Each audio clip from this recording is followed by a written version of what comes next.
یہ کہانی مجھے میرے ایک دوست نے سنائی۔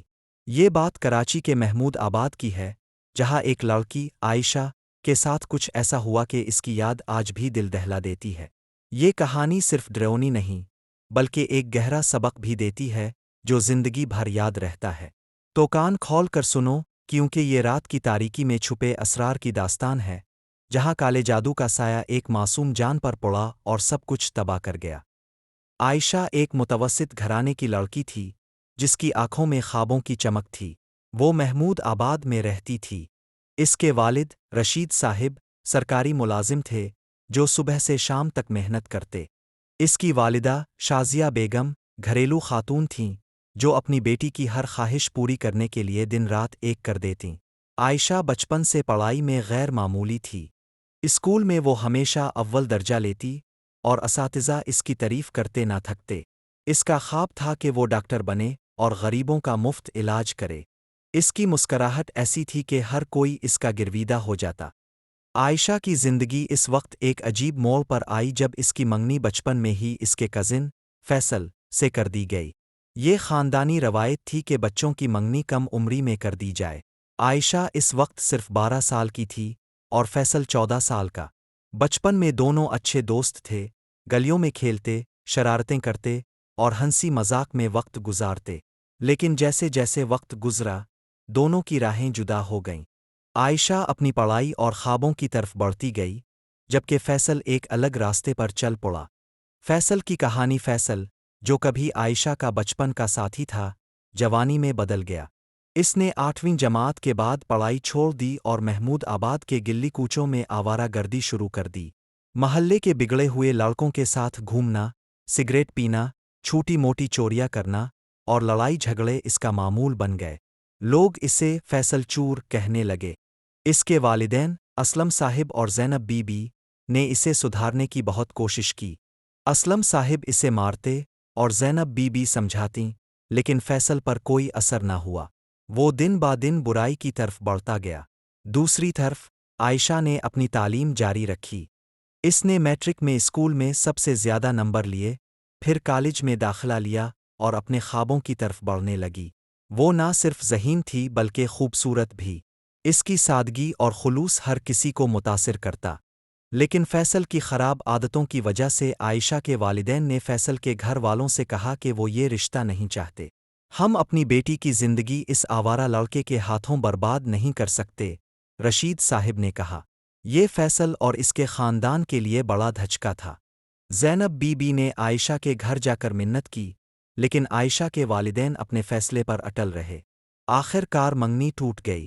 عائشہ نے اس بات پر زیادہ دھیان نہ دیا، کیونکہ اس کا سارا دھیان اپنی پڑھائی اور مستقبل پر تھا۔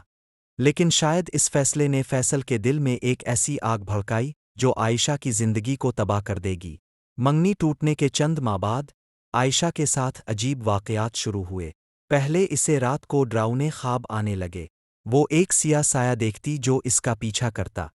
اس سائے کی آنکھیں سرخ تھیں اور وہ عجیب سرگوشیاں کرتا، جیسے کوئی اسے بلاتا ہو۔ صبح اٹھتی تو اسے لگتا جیسے اس نے رات بھر جاگ کر گزاری۔ اس کی آنکھوں کے نیچے سیاہ حلقے پڑ گئے اور اس کا چہرہ زرد پڑنے لگا۔